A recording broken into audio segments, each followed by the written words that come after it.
Light के अंदर आपकी योजनाएं फेल हो रही है, किस प्रकार से दूसरी योजनाएं आपकी फेल हो रही है। मैं ज्यादा नहीं लूंगा आपका समय। मैं अंत में एक बात और करना चाहूंगा, जो सड़कें गांव को जोड़ने वाली, ढाणियों को जोड़ने वाली 2022-23 के अंदर स्वीकृत हुई, वो भी अभी तक अपूर्ण है। कृपया करके ऐसे गंभीर मामले जो राज्य सरकार के स्तर पर हल हो सकते हैं, वहां पर आप करवाइए। आप राज्य सरकार के प्रतिनिधित्व के तौर पर हमारे बीच में आप आए हैं। हो सकता है, मुझे नहीं कहना सही है, वो सब मैंने आपके समझ कह दिए होंगे। हो सकता है एसडीएम साहब मेरे से नाराज हो गए होंगे। एसडीएम साहब, मैं बलोत्रा में रहता हूँ, कई वर्षों से रहता हूँ। पहले आप बलोत्रा में थे, उस समय मैं आपसे मिला हुआ हूँ। न तो मैं किसी से नाराज होता हूँ और न मैं किसी से राजी होता हूँ। न मुझे कोई शौक है माइक के बोलने का, और न बात अगर मैं उपस्थित हूँ और आप आए हैं तो मेरा फर्ज बनता है एक नागरिक होने के नाते, स्थानीय ग्राम पंचायत का नागरिक होने के नाते में, कि जो राज्य सरकार के स्तर पर जो भी आपके पास शक्तियां हैं, वो शक्तियां आप इन अधिकारियों में उन सुविधाओं को आप विस्तार करें, ताकि बार बार हम और अधिकारी लड़े नहीं।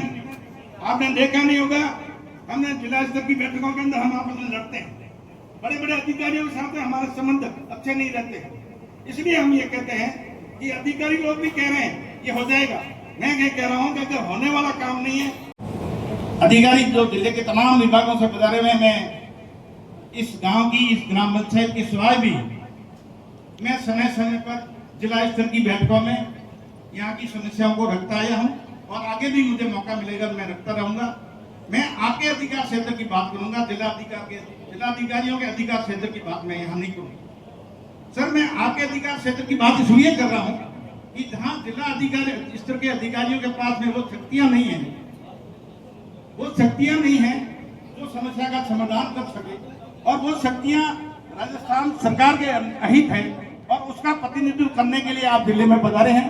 मैं आपसे विनती करना चाहूंगा कि इस ग्राम पंचायत में 9 राजस्व गांव पुराने थे और वर्तमान में 18 राजस्व गांव हैं। 9 राजस्व गांव में बीटीसी है। बीटीसीओ की क्या हालत है, गांव में क्या सप्लाई है, मैं इसके बारे में नहीं कहना चाहूंगा।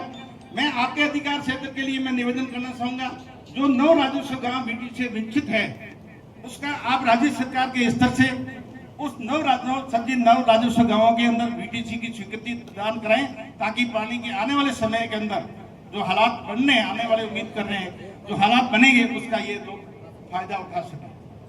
मैं दूसरा निवेदन ये करना चाहूंगा, सर, आपने बहुत सारी परियोजनाएं सुनी जिसके अंदर लाइट की भी बात आई। मैं बिजली विभाग के संबंध में आपके अधिकार क्षेत्र की बात करूंगा।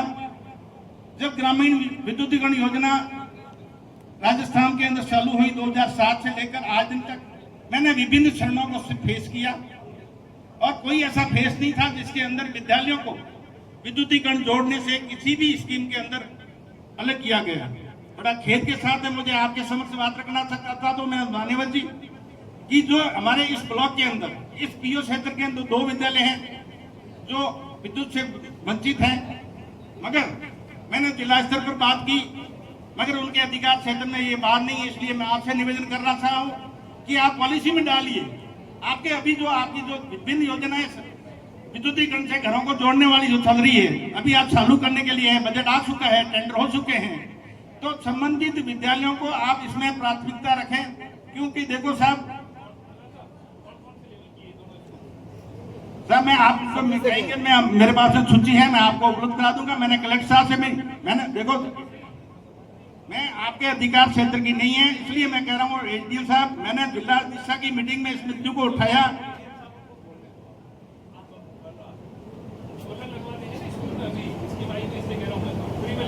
इसके लिए मैं निवेदन करना चाहूंगा, मेरे इस ग्राम पंचायत के 2 विद्यालय हैं।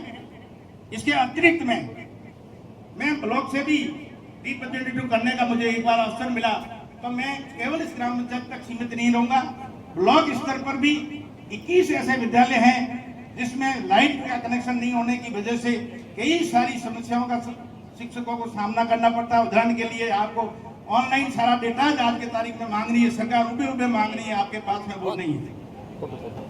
इसलिए मैं ये सरकार के स्तर पर फैसले होने हैं, इसके बारे में निवेदन करना चाहूंगा। सर, मैं निवेदन करना चाहूंगा, आज से 2 साल पहले, 2.5 साल पहले अतिवृष्टि हुई थी और कई सरकारी विद्यालयों की हालत जर्जर हो गई थी। सरकार ने न केवल एक जिले की बल्कि पूरे संपूर्ण राजस्थान के सरकार ने एक दिशा निर्देश दिया और सभी विद्यालयों को चयनित करने के लिए जर्जर हालात के अंदर जो विद्यालय थे उनको रिपेयरिंग करने के लिए या पुनर्निर्माण करने के लिए पॉलिसी मिलनी पड़ी। मुझे खेद के साथ में कहना पड़ता है, हमारे इस पीओ क्षेत्र के अंदर तत्कालीन रिपोर्ट संबंधित शिक्षा विभाग ने जिला प्रशासन को दी, जिला प्रशासन ने ऑफिस तक पहुंचाई, जहां संबंधित जहां भी है वहां तक पहुंचाई। मैंने भी कई बार जिला परिषद की बैठकों के अंदर, दिशा की बैठकों अंदर इस संबंध को मैंने किया और मुझे यही कहा गया कि ये हमारे अधिकार के क्षेत्र में, राजस्थान सरकार के अधिकार क्षेत्र में।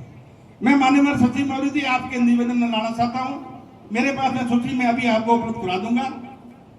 तीसरी बात मैं ये कहना चाहूंगा कि ये एक विद्यालय का नया स्वीकृता होना और उस विद्यालय के लिए भूमि की उपलब्धता होना और उस विद्यालय के लिए भवन का निर्माण होना, ये सारी व्यवस्थाएं अपने आप में बहुत बड़ा संगठन के मार्फत ये ऐसी स्वीकृतियां होती है, विद्यालय की स्थापना होती है, भवन निर्माण होता है। बड़े खेद के साथ में कहना पड़ता है, सरकार ने समय समय पर पॉलिसियों को अपने आप में चेंज किया और बहुत सारे विद्यालय बंद हुए। पिछले समय में हमने ऐसे ही प्रयास आपके समक्ष कहा, वैसे भी हमने अधिकारियों के समक्ष बात रखी, कुछ विद्यालय स्वीकृत हुए पुनः स्वीकृत करने के लिए, मगर कुछ नहीं हो पाए। मेरा निवेदन है, इस पीओ क्षेत्र के अंदर आप सूचना एकत्रित कर लें, मुझे बताने की जरूरत नहीं। ये राज्य सरकार से स्तर से फैसला होने वाला है, ये आपके जिला शिक्षा अधिकारी के स्तर का फैसला नहीं है। मैं आपका ज्यादा समय नहीं लूंगा, उपस्थित सभी गांव के लोग आए हैं। मैं एक बात और आपसे निवेदन करना चाहूंगा कि जहां आप अभी विराजमान हैं, ये पंचायत समिति ग्राम पंचायत का हेडक्वार्टर है। इसी हेडक्वार्टर पर सन 2022-23 के अंदर प्राथमिक स्वास्थ्य केंद्र राजस्थान सरकार के द्वारा स्वीकृत हुआ। हमने यहाँ से जमीन उपलब्ध कराई ग्राम पंचायत ने और उसका प्रस्ताव विधिवत रूप से जो चैनल से जाना चाहिए राज्य सरकार तक गया। मैं उम्मीद करूंगा कि आज पूरी राजस्थान सरकार यहाँ विराजमान है और यहाँ की स्वास्थ्य के प्रति जो गंभीरता के हालात बन रहे हैं, मैं समझता हूँ कि वो स्वीकृत पीएससी की अगर बिल्डिंग स्वीकृत हो जाए, मैं समझता हूँ अधिकारियों को यहाँ बैठने की सुविधा रहेगी। मान्यवर, मैं एक बात और कहना चाहूंगा जो किसी ने नहीं कही, और वो भी मुझे नहीं मालूम कि सरकार के हाथ की बात है, रोजगार गारंटी योजना के बारे में। रोजगार गारंटी की योजना के बारे में मैं व्यक्तिगत रूप से उपस्थित पंचायती राज संस्थाओं के जो भी जिला स्तर के अधिकारी बैठे हैं, पंचायत समिति स्तर के अधिकारी बैठे हैं, मैं व्यक्तिगत रूप से आपसे आग्रह करूंगा कि मुझे जानकारी दें। क्या इस समय जब कोई फसल बोने की समय नहीं, बिल्कुल यहाँ राजस्थान के अंदर विशेष रूप से हमारे गेड़ा ब्लॉक के अंदर सबसे ज्यादा रोजगार के आवश्यक समय है तो ये मई और अप्रैल जून का समय। मगर बड़े खेद के साथ में कहना पड़ता है कि इस योजना का क्या हालात कर रखा है। ये हालात सुधार करने का अंदर न तो बीडीओ साहब के पास में अधिकार है, न एसीओ साहब के अधिकार में है, न मैं क्या समझता हूँ कलेक्टर साहब के अधिकार क्षेत्र में है। मैं समझता हूँ सेक्रेटरी महोदय,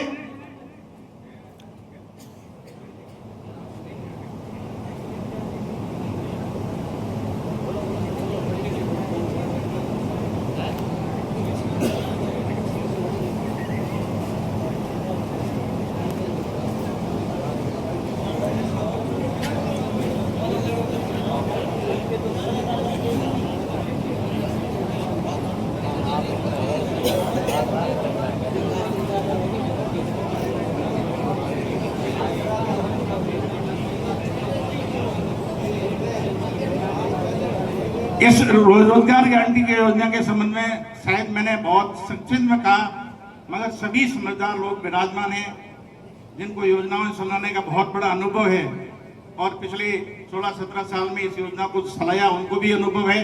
और यहाँ उपस्थित लोग जो है जिन्होंने अपनी बात को नहीं रख पाए, इसलिए नहीं रख पाए कि सुनने वाला कौन है। मैं हकीकत में कह रहा हूँ, सुनने वाला नहीं है इसलिए लोग कहते नहीं है, और सुनने वाला होता है बहुत सारी दर्द की बातें हैं जो हम यहाँ आपके समझ कह सकते हैं ना, आपके पास में अधिकार है, उनका समाधान भी आप कर सकते हैं। मगर अभी बात आई सौर ऊर्जा के लिए कहने के, स्कूल को जोड़ने की इलेक्ट्रिक के साथ में मैंने किसी का से आवाज सुनी। सर क्या हालात है, आपके अधिकारी आपको बताएंगे किस प्रकार से लाइट के अंदर आपकी योजनाएं फेल हो रही है, किस प्रकार से दूसरी योजनाएं आपकी फेल हो रही है। मैं ज्यादा नहीं लूंगा आपका समय। मैं अंत में एक बात और करना चाहूंगा, जो सड़कें गांव को जोड़ने वाली, ढाणियों को जोड़ने वाली 2022-23 के अंदर स्वीकृत हुई, वो भी अभी तक अपूर्ण है।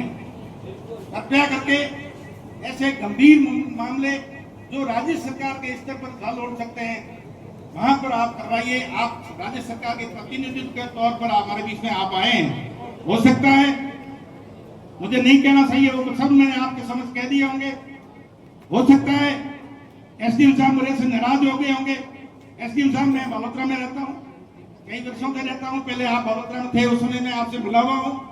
न तो मैं किसी से नाराज होता हूँ और न मैं किसी से राजी होता हूँ। न मुझे कोई शौक है माइक के ऊपर बोलने का, और न बात अगर मैं उपस्थित हूँ और आप आए हैं तो मेरा फर्ज बनता है एक नागरिक होने के नाते, स्थानीय ग्राम पंचायत का नागरिक होने के बाते में, कि जो राज्य सरकार के स्तर पर जो भी आपके पास शक्तियां हैं, वो शक्तियां आप इन अधिकारियों में उन सुविधाओं को आप विस्तृत करें, ताकि बार बार हम और अधिकारी लड़े नहीं।